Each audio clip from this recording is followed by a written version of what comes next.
والإسلام ديني ومحمدا رسول الله ويقيني أدنو إليه ساجدا بجبيني اقبل صلاتي وللصواب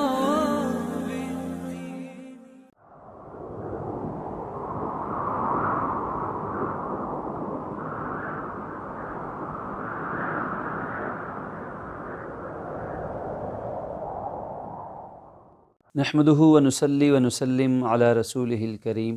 اما بعد بسم اللہ الرحمن الرحیم اللہم صل علی محمد وعلی آل محمد کما صلیت علی ابراہیم وعلی آل ابراہیم انک حمید مجید اللہم بارک علی محمد وعلی آل محمد کما بارکت علی ابراہیم وعلی آل ابراہیم انک حمید مجید۔ محترم ناظرین و حاضرین، آج کی نشست سے ایک بہت ہی مبارک، بہت ہی پرنور، بہت ہی ایمان افروز اور محبت رسول اکرم صلی اللہ تعالی علیہ وآلہ وسلم کی خوشبو سے معطر سلسلہ درس کا آغاز کیا جا رہا ہے، اور وہ سلسلہ درس ہے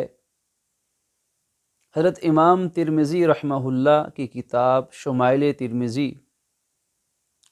جس میں آقائے دو جہاں حضرت محمد رسول اللہ صلی اللہ تعالی علیہ وآلہ وسلم کے حلیہ مبارک سے متعلق احادیث،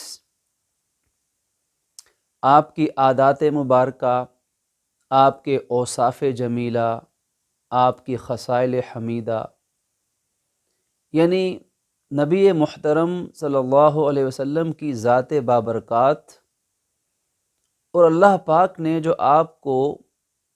ہر طرح کا ظاہری اور باطنی کامل اور اکمل ترین حسن و جمال عطا فرمایا، اور جن خوبیوں سے آپ کو نوازا گیا، رحمت دو جہاں صلی اللہ تعالی علیہ وسلم کی ان خوبیوں کو جاننا میرے اور آپ کے محبت رسول کا بھی تقاضا ہے، ہمارے ایمان کی بقا کی شرط بھی ہے۔ اور جب ہم اپنے نبی محترم صلی اللہ علیہ وسلم کے حلیہ مبارک کو، آپ کے حسن ظاہری اور باطنی کو اپنے دل اور ایمان کی نگاہوں سے دیکھیں گے تو انشاءاللہ ہمارا ایمان مضبوط ہو جائے گا۔ یہ سنت ہے صحابہ کرام اہل بیت علیہم الرضوان کی، جو کہ ہر لمحہ نبی محترم صلی اللہ علیہ وسلم کے چہرہ انور کا دیدار کرتے تھے، زیارت سے فیض یاب ہوتے تھے۔ خالق نے جن کے ایمان کی گواہیاں اپنے آخری کلام قرآن پاک میں دی ہیں۔ تو چلیے اللہ رب العزت کی رحمت سے قوی امید لگاتے ہوئے کہ یہ سلسلہ میرے اور آپ کے لیے اللہ پاک کی رحمت، نبی محترم صلی اللہ علیہ وسلم کی محبت، اطاعت، شفاعت اور جنت میں رفاقت کا ذریعہ بن جائے انشاءاللہ۔ وقتاً فوقتاً احادیث مبارکہ کی روشنی میں اس مبارک سلسلے کا تذکرہ آپ کے سامنے کیا جاتا رہے گا۔ تو آج آغاز کرتے ہیں پہلی حدیث مبارک، جس کو امام ترمذی رحمہ اللہ اس کتاب کے سب سے پہلے باب میں، سب سے پہلے چیپٹر میں، باب ما جاء فی خلق رسول اللہ صلی اللہ تعالی علیہ وسلم میں بیان کرتے ہیں۔ یعنی یہ چیپٹر، یہ باب رسول اقدس صلی اللہ علیہ وسلم کے حلیہ مبارک کے بیان میں ہے، اور راوی ہیں حضرت انس بن مالک رضی اللہ تعالی عنہ۔ فرماتے ہیں کہ کان رسول اللہ صلی اللہ علیہ وسلم لیس بالطویل البائن ولا بالقصیر ولا بالابیض امحق ولا بالادم ولا بالجعد القطط ولا بالسبت، بعثہ تعالی على رأس 40 سنة فأقام بمكة 10 سنين وبالمدينة 10 سنين فتوفاه الله تعالى على رأس 60 سنة وليس في رأسه ولحيته 20 شعرة بيضاء أو كما قال۔ اب اس روایت مبارکہ کا مفہوم یہ ہے، فرماتے ہیں کہ رسول اکرم صلی اللہ علیہ وسلم نہ بہت لمبے قد کے تھے اور نہ بہت چھوٹے قد کے تھے، یعنی آپ کا قد مبارک درمیانہ تھا، آپ میانہ قد تھے۔ آپ کا رنگ مبارک اپنے رنگ مبارک کے اعتبار سے نہ بالکل تیز سفید رنگ تھا اور نہ بالکل گندم گوں تھے کہ سانولا پن آ جائے، یعنی آپ کا رنگ مبارک، آپ کی رنگت وہ درمیانی تھی اور 14ویں رات کے چاند سے زیادہ حسن و جمال اور خوبصورتی اور ملاحت لیے ہوئے تھی۔ فرماتے ہیں کہ رسول اکرم صلی اللہ علیہ وسلم کے بال مبارک نہ بالکل سیدھے تھے اور نہ بالکل پیچ دار یا گھنگریالے تھے، بلکہ ہلکی سی پیچیدگی اور گھنگریالا پن ان کے اندر موجود تھا، جو حسن و جمال کا سبب تھا۔ پھر اس کے بعد آگے فرماتے ہیں کہ رسول اکرم صلی اللہ علیہ وسلم کا جب وصال ہوا تو اس وقت آپ کے سر مبارک اور داڑھی مبارک میں 20 بال بھی سفید نہ تھے، جو کہ متعدد روات نے متعدد تعداد ذکر کی ہے، جو دیکھنے پر بھی جس کا انحصار ہو سکتا ہے، وقت کے لحاظ سے بھی اس میں کچھ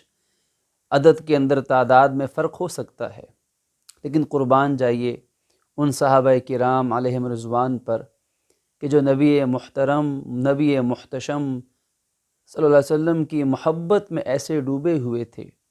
کہ آقائے دو جہاں صلی اللہ علیہ وسلم کے بال مبارک کی سفیدی کو بھی گنتے تھے کہ ہمارے آقا کی ریش مبارک میں، آپ کے سر کے بال مبارک میں کتنے بال سفید ہیں۔ پھر اسی روایت کے اندر متعدد روایات میں یہ بات بھی ملتی ہے کہ جب نبی محتشم صلی اللہ علیہ وسلم کھڑے ہوتے تھے تو آپ اپنے قد مبارک کے لحاظ سے باقی سب سے نمایاں اور دراز قد محسوس ہوتے تھے، جو حقیقت میں آپ کا ایک معجزہ تھا۔ اور فرماتے ہیں اسی طرح ایک اور روایت میں یہ ملتا ہے کہ اذا مشا یتکفأ، جب آپ راستے میں چلتے تھے تو جھک کر چلتے تھے۔ اب یتکفأ کے معنی محدثین نے متعدد بیان فرمائے ہیں۔ کسی نے فرمایا کہ تیز قدم کے ساتھ چلتے تھے، کسی نے فرمایا کہ اس سے مراد ہے کچھ جھک کر چلتے تھے، اور کسی نے فرمایا کہ اس سے مراد ہے کہ قدموں کو جما کر اٹھا کے رکھتے تھے، اور یہ تینوں ہی معنی اپنی جگہ درست ہیں۔ اور فرمایا کہ رجل مربوعا بعید ما بین المنکبین عظیم الجمہ الی شحمت اذنیہ علیہ حلۃ حمراء ما رأیت شیئا احسن من۔ فرماتے ہیں کہ نبی محتشم صلی اللہ علیہ وسلم کے دونوں کندھوں کے درمیان عام لوگوں سے قدرے زیادہ فاصلہ تھا، آپ کا سینہ مبارک کشادہ تھا اور بال گھنے تھے، گنجان تھے، جو آنوں کی لو تک آتے تھے۔ آپ پر ایک سرخ دھاری دار جوڑا تھا، ایک آپ نے سرخ دھاری دار لنگی اور چادر زیب تن فرمائی ہوئی تھی۔ فرماتے ہیں کہ میری آنکھ نے آپ سے زیادہ حسین و جمیل نہ کبھی پہلے دیکھا نہ کبھی اس کے بعد دیکھا۔ اسی طرح سیدنا حضرت علی المرتضیٰ علی ابن طالب رضی اللہ تعالی عنہ بھی نبی مکرم صلی اللہ علیہ وسلم کے حلیہ مبارک اور حسن و جمال کو یوں بیان فرماتے ہیں کہ ولا بالقصیر شأن الکفین والقدمین زخم الرأس زخم الکرادیس طویل المسربہ اذا مشا تکفأوا کأنما ينحت من سبب لم ارى قبلہ ولا بعدہ مثلا۔ آپ فرماتے ہیں کہ آپ کی ہتھیلیاں مبارک، ہاتھوں کی ہتھیلیاں اور پاؤں پر گوشت تھے، اور جو کہ مرد کے لیے اچھی صفات میں سے ہے، اور آپ کا سر مبارک بڑا تھا اور اعضاء مبارک کی جوڑ ہڈیوں کے مضبوط اور خوبصورت تھے۔ سینہ مبارک سے لے کر ناف تک بالوں کی ایک باریک دھاری لکیر نما تھی، اور فرماتے ہیں کہ جب آپ چلتے تھے تو یوں محسوس ہوتا تھا کہ آپ گویا کہ اونچائی سے نچائی کی طرف آ رہے ہیں۔ اور آپ فرماتے ہیں کہ میں نے نبی مکرم علیہ السلام سے حسین و جمیل نہ کبھی پہلے دیکھا نہ کبھی آپ کے بعد دیکھا۔ متعدد روات نے نبی مکرم علیہ السلام کے چہرے مبارک کا بھی حال بیان فرمایا، اس کے حسن جمال کو بھی بیان فرمایا، اور فرمایا کہ آپ کا چہرہ مبارک نہ لمبائی کے اعتبار سے زیادہ تھا، البتہ اس میں کچھ گولائی تھی، حسن و جمال کی نشانی تھی، اور آپ کا بدن مبارک بھی نہ بہت پتلا تھا اور نہ بہت زیادہ بھاری بھرکم تھے، درمیانہ جسم مبارک تھا، اور آپ کی مبارک آنکھیں نہایت سیاہ تھیں اور آپ کی پلکیں دراز تھیں، اور آپ کے بدن مبارک پر معمولی طور سے زائد بال نہ تھے، اور آپ کے بدن مبارک پر بال بھی جو تھے وہ انتہائی حسن و جمال کے ساتھ تھے۔ فرماتے ہیں کہ جب آپ کسی کی طرف توجہ فرماتے تو مکمل طور پہ توجہ فرماتے، اپنے پورے بدن مبارک کے ساتھ، اپنے چہرہ مبارکہ کے ساتھ، اپنے پورے وجود کے ساتھ اس کی طرف توجہ فرماتے۔ آپ سخاوت میں سب سے زیادہ تھے، آپ اپنی زبان کے اعتبار سے سب سے زیادہ سچے تھے، سب سے زیادہ نرم طبیعت کے مالک تھے، سب سے زیادہ شریف گھرانے والے تھے، اور جب کوئی شخص آپ کو پہلی بار دیکھتا تو وہ رعب میں آ جاتا، آپ کی شخصیت مبارکہ سے وہ رعب میں آ جاتا، لیکن جب اس کی آپ سے پہچان ہوتی، میل جول ہوتا، تو پھر وہ آپ کی رحمت کے سائے میں خوشی سے وقت گزارنے لگتا، اور فرماتے ہیں کہ آپ کا حلیہ بیان کرنے والا صرف یہی کہہ سکتا ہے کہ میں نے نبی مکرم صلی اللہ علیہ وسلم سے زیادہ حسن و جمال کا پیکر نہ کبھی پہلے دیکھا نہ کبھی آپ کے بعد دیکھا۔ سیدنا حضرت حسن ابن علی رضی اللہ تعالی عنہما بھی اپنے نانا سید دو عالم صلی اللہ علیہ وسلم کے حلیہ مبارک کو اپنے ماموں ہند ابن ابی حالہ سے سن کر بیان فرماتے ہیں بڑی وضاحت کے ساتھ، اس میں سے چیدہ چند جملے ان کا مفہوم سماعت فرمائیے۔ آپ کے بال مبارک کا تذکرہ کرتے ہوئے فرماتے ہیں کہ نبی مکرم صلی اللہ علیہ وسلم سر کے بالوں سے اگر خود بخود مانگ نکل آتی تو اس کو نکلا رہنے دیتے، لیکن عام طور پہ خود اس کا اہتمام نہ فرمایا کرتے تھے۔ اسی طرح آپ کے ابرو مبارک وہ خمدار اور باریک اور گنجان تھے، آپ کے ابرو مبارک بھویں آپ کی وہ خمدار گولائی کے ساتھ تھی اور گھنی تھی، اور دونوں ابرو، دونوں